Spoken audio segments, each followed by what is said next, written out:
Welcome to Ripple Effect Connection. I'm your host, Christy Hugic. This podcast is all about bridging the gap between powerful messages and inspiring messengers. Our mission is simple: to spark transformative conversations that create a ripple effect of positive change in your life and the lives of those around you. And that includes in the gym. So my good friend Megan Rupp and I are back with highly respected personal trainer and strength coach Mark Jesse for part 2 of our focus on fitness in the new year. Our first episode focused on fitness for longevity and aging gracefully, and now we're tackling one of the biggest challenges in fitness: how to create a routine that lasts beyond January. Whether you're just starting out or have struggled to stay consistent, we've got you covered. Mark will talk about the biggest mistake people make when starting an exercise routine. Naturally, if you have struggled in this department, you will want to know what separates those who stick with their goals from those who don't. We'll chat about the correlation between your workouts and stress levels. And what about soreness, friend or foe? This episode is packed with actionable steps and insights to help you build a sustainable, effective fitness routine that keeps you motivated and moving all year long. I guarantee if you listen closely to this episode and pay attention to Mark's wisdom, you will have everything you need to establish a quality relationship with your workout schedule. It is my honor to now welcome back to the podcast our good friend Mark Jesse. Mark, we had a blast talking about longevity and how important exercise and movement is as we get older. Well, guess what? It's important for everybody. And guess what? We're going to speak to the general population here that may be indulged over the holidays a little. And then they had that conversation of, okay, January 1st or maybe January 2nd, I'm going to hit the gym. I'm going to eat right. I'm going to get back on track. And they're either coming to us from a long break or they're starting anew. So let's talk about a plan for these folks so that we see them in the parking lot beyond January and early February. What are the most common mistakes you see people make when we're trying to get back in the fold and implement a workout routine? Yeah. So, obviously the new year is a huge time. Gym memberships skyrocket. People come in, training skyrockets, right? I think the biggest thing is like being realistic with yourself and where you're at and what you have been doing. More often than not, I see people going to the gym and, they have these lofty goals. I'm going to go into the gym 6 days a week. And, all of a sudden week 1, they make it twice. And week 2, maybe they make it once. And then by week 4, they haven't seen any results. And, they get tired, they get frustrated, and then they stop. And so for me, the biggest thing is like, be realistic with your goals. Maybe your first week, you set that goal at 2 days a week, right? And you're just trying to build this habit of getting to the gym and being more active. And then you build on that. If you are successful in week 1, then maybe week 2, week 3, you say, all right, this time I'm going to try to go 3 days a week. Or maybe I'm going to go 2 days a week to the gym and one day I'm going to go for a long walk. And then once you start to kind of build on those habits and you're successful with those habits, I think it starts to build confidence, right? And then once you start to get a little more confident in what you're doing, it becomes less of a task and more of just a daily routine. And when that is accomplished, then, you're going to start to see results. It's not going to happen overnight. I mean, in today's world where everybody wants everything at the snap of their fingers, unfortunately, weight loss, physical fitness, they're things that take time, right? So it's something that you need to invest, 8 to 12 weeks, and then maybe you'll start to see some changes, right? So it's just being patient, being realistic, and being kind to yourself in a sense. It's easy to beat yourself up, and it's hard to get to the gym. It's hard to lift weights. It's not fun for most people. So just, be realistic and be kind to yourself and try to enjoy the process. Yeah, no, that's such great advice and leads me to my question because I have been, high school, college, I was not the athlete.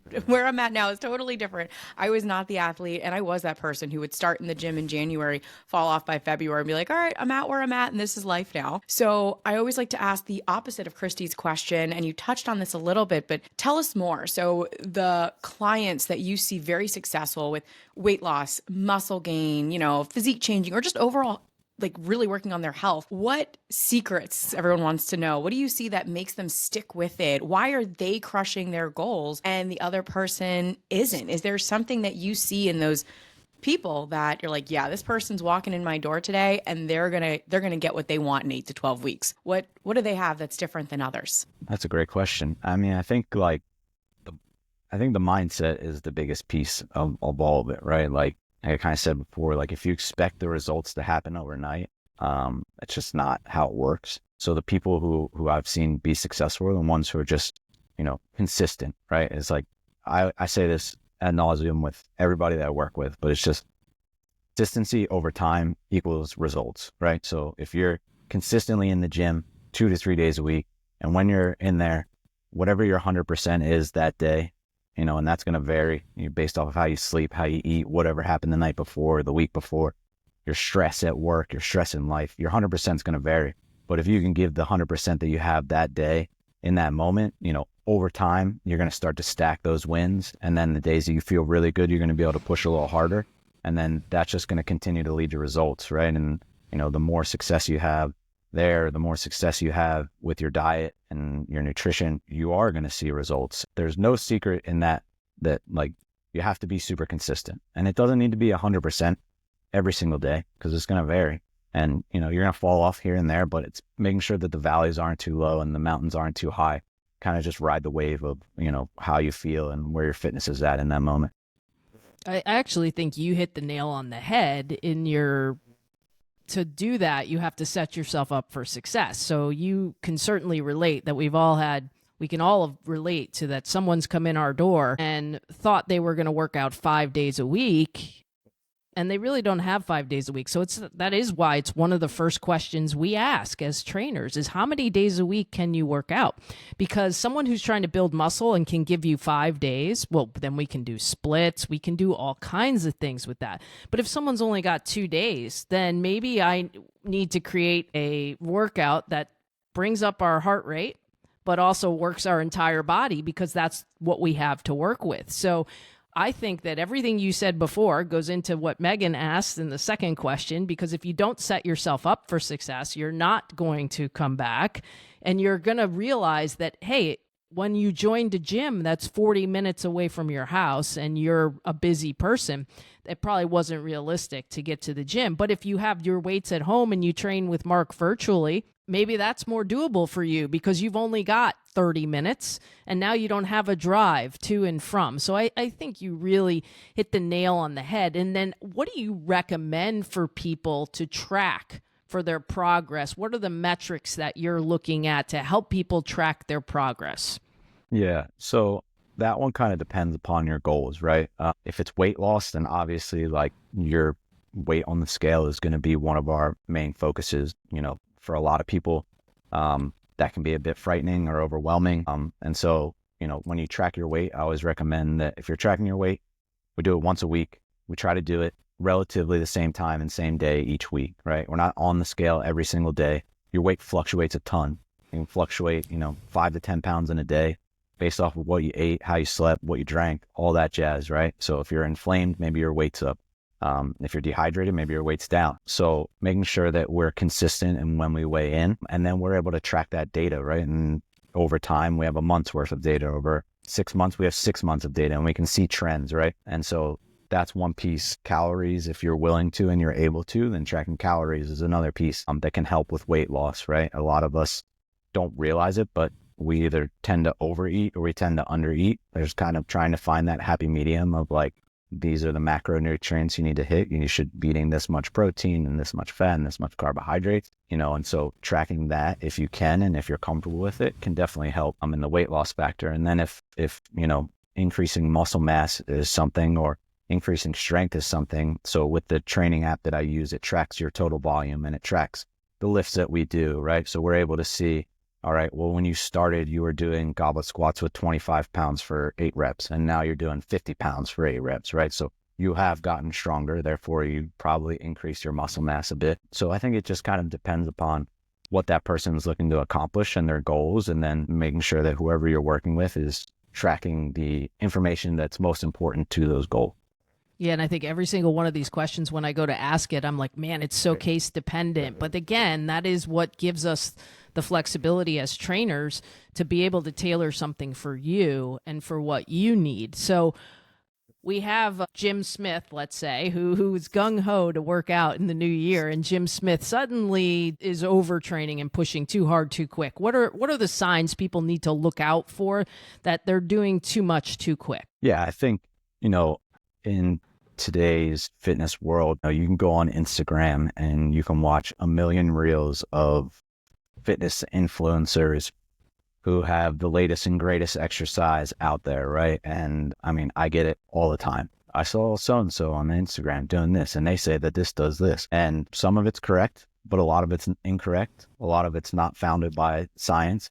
I think the first and foremost thing is like soreness does not indicate the quality of the session or the training session, right? So in today's world, a lot of people are like, well, I wasn't sore from that last workout. Well, if you've been lifting for a year, you really shouldn't be that sore from every workout. Because if you are, then you're probably under eating or under fueling, right? And if we're early on and you're just starting and you are like crippled and you're like, Mark, I couldn't get up the stairs. I couldn't get out of bed. I was so sore. Well, we did way too much then, right? So it's like, you need to make sure. I think soreness is like one of the greatest immediate feedbacks that I can get. Like you come in and you're like, I'm smoked. I'm like, all right, well, we're going to taper it back a little bit there. That's probably the biggest one. And then your energy, right? Like if you're working out week after week and you have zero energy, you're probably doing too much, right? Because like I always joke, I'm not like a personal trainer. I'm just a stress modulator. Okay. So like if you're really stressed at work or in life, right? And you come in and I crush you with a workout, we're just piling stress on top of stress, and that's not going to be positive, right? So, understanding your stressors in life and in the gym are really important as well.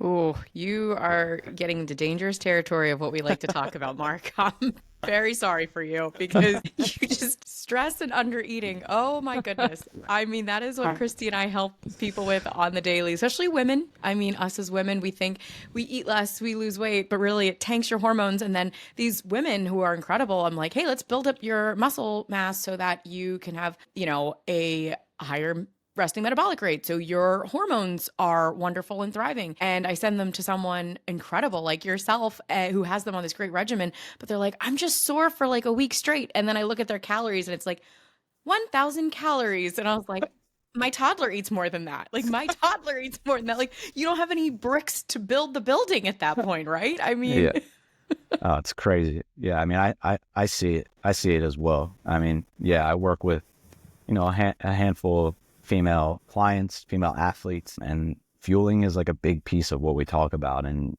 some of the females that I work with are like marathoners, right? And it's like, well, we're doing this to supplement your running. But for you to perform at your best while you run, like you need to fuel. You need to have fuel before you go. If you're running for a long time, you need to have fuel while you're running. So yeah, that's definitely, I mean, and, again, you just kind of battle a lot of misinformation on the internet. But yes, the protein, the carbs, the fats, they're all good. It's just making sure that you're having the adequate amount. Yeah. No, thank you for touching on that because, Christy and I will send people to you and you could send them back to us when they're not eating enough and we'll get their nutrition and you'll get their goals set, which it's just crazy. But, on that note of strength training, because again, I mentioned this in the last episode, but I fell in love with strength training a little bit later in life, a little bit later in my 20s, and it was a stress outlet and I loved the results I got. But, I think some of our listeners might be new to strength training. Maybe they've just been doing cardio for a while, like you said, or they've been doing marathons and races, and props to them. If I'm running, something's chasing me. So I don't run. But could you tell us, are there certain strength moves that you feel maybe everyone should be doing, even if they're progressed or changed in a certain capacity? So what strength moves should maybe everyone be doing, or you get the most bang for your buck with those strength moves? Yeah. So, I mean, compound movements kind of are like king of the weight room, right? So when I say compound movements, I'm talking about like deadlifting, squatting, different lunge variations, right? I think upper body lifts are good and they can help us develop certain areas, maybe problem areas that we're trying to target, right? If somebody wants to increase definition in their arms, then squatting isn't going to be the direct correlation, right? But when we do squats, when we do deadlifts, when we do lunges, we actually get a larger hormonal response from those lifts, right? So we increase our growth hormone production. And when we do that, then our body's ability to produce muscle mass increases. So making sure that you're hitting those bigger lifts. And again, it depends on where you're at, right? It doesn't mean that you need to be in the weight room hitting 1 rep maxes every time you're in the weight room, right? You could be doing it for, let's say 8 to 12 reps, depending upon what your goals are. But doing those lifts are really important. And, kind of going back to what we talked about before in the last podcast, like those are the lifts that are really going to help with the aging individual who is having, bone density issues of like sarcopenia. So those are kind of the lifts that I think are king. And again, it's just whoever that person is in front of you, it's finding a way to do those lifts safely and effectively. You also brought up, you touched on you guys brought up running. And that's always dangerous because the runners get so mad at me when I pick on them. So I promised them I'm not going to pick on them. So I kind of asked the question differently in a roundabout way. What is the balance? Let's talk about balance. This is a hot topic all the time, finding the balance between strength and cardio. How does someone determine the right mix for them? Yeah. So for somebody that's training for a race or a marathon, it's going to look a lot different, right? Like if you're training for a marathon, you're probably running at least 4 to 5 days a week, right? So with that, you need to balance that out. That's where the strength training comes in. Some of the corrective exercises like you spoke about, that's where that comes in. And the volume of lifting isn't going to be nearly as high as somebody who's just like a recreational runner. So the lifting needs to supplement the running in that instance, right? And it depends where you are in your training cycle if you're a marathoner. So like if you're early on, maybe strength training is more of the priority. If you're later and you're closer to your race, strength training becomes secondary to your main focus, which is then running, right? It's just kind of supplementary at that point. But if you're just somebody who's a recreational runner who enjoys running, it's a stress outlet. I think it's a good balance is like if you can do your running in that like zone 2 cardio range, right? And you do that 2 to 3 days a week, okay? And then you're lifting, maybe 2 total body lifts a week, right? That's probably going to be more than enough to at least maintain and slightly increase some of your lean muscle. And then hopefully that helps to mitigate your risk of injury as well. You see how I baited him into that, Megan, so that I wasn't picking on the runners? It was Mark.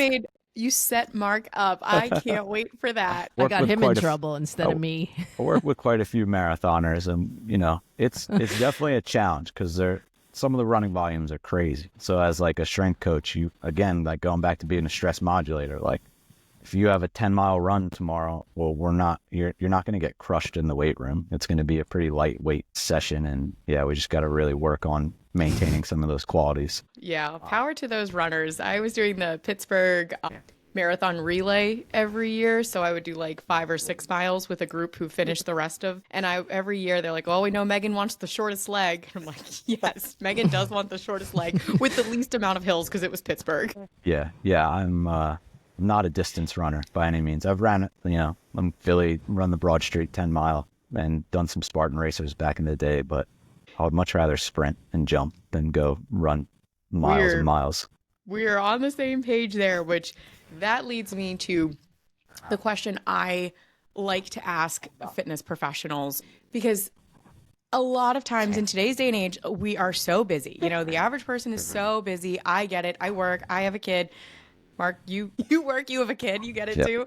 Christy's working 18 different jobs and wearing all the hats. So we all get it. But I always like to say that the time constraint, a lot of people will say, and they think that they have to go into the gym for an hour or 90 minutes, and it's kind of insane. So let's say my goal is weight loss. I want to look good and I want to be healthy. It's weight loss, physique a little bit. I only have 20, 30 minutes in the gym.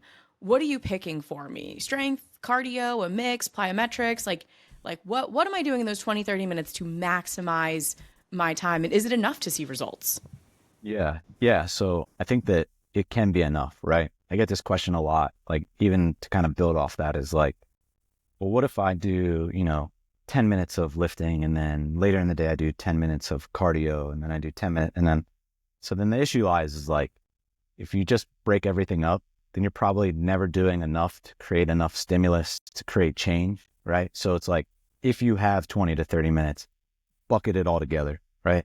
And give me the 20, 30 minutes that you have. And then it kind of depends on how frequently you have those 20 to 30 minutes. Is it 3 days a week? Is it 5 days a week? If it's 5 days a week, I think you can dedicate 2 to 3 days to strength training and 2 to 3 days to cardio, right? And the cardio doesn't need to be, I see this all the time, is like you go to a gym and there's classes going on and everything's high intensity, and kind of going back to the stress bucket again is like, if all the cardio you do or all the strength training you do is high intensity training, then you're just adding so much more stress to your body. And then from a hormonal response standpoint, you're not getting the adequate response to your body that you want to give you the results that you want, right? So, if you have 4 days of 20 to 30 minutes, 2 of those days should be low intensity zone 2 cardio, right? And then 2 of those days should be dedicated, maybe it's short total body lifts, right? We maybe pick 3 to 5 exercises. We do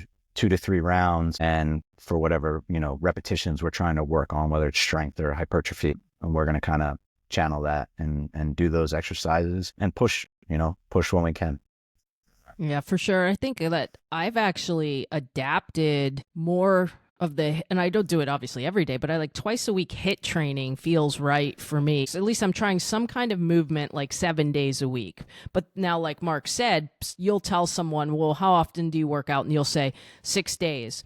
And they'll be like, whoa, that's too much. But wait, I'm modulating. Like one day it's bar, or one day it's Pilates, or I'm walking every day. I'm trying to get my steps in. I'm always moving something, but I've got to find the ways that are, because I think even as I've gotten older, I have to find the ways that were right for me. And it's changed over time. It's changed. Like I used to, when I worked with my trainer that taught me how to be a trainer, when I worked with him, we did 2 30-minute sessions a week. And let me tell you something, we get a lot done. 30 minutes. Those 2 30-minute sessions, we get a lot done. So what we would do is then we figured out a plan and we said, okay, 2 30-minute sessions, but we're going to do splits. And then I'm going to do the third day of the splits on my own. So if he worked, shoulders and chest, one day, or back and biceps another day, I'm working the ones he didn't in that third day, and we would switch it up all the time. So there's just so many ways you can do it. And I'm always a fan of something is better than nothing. I'm the queen of when I went on the road and I was tired,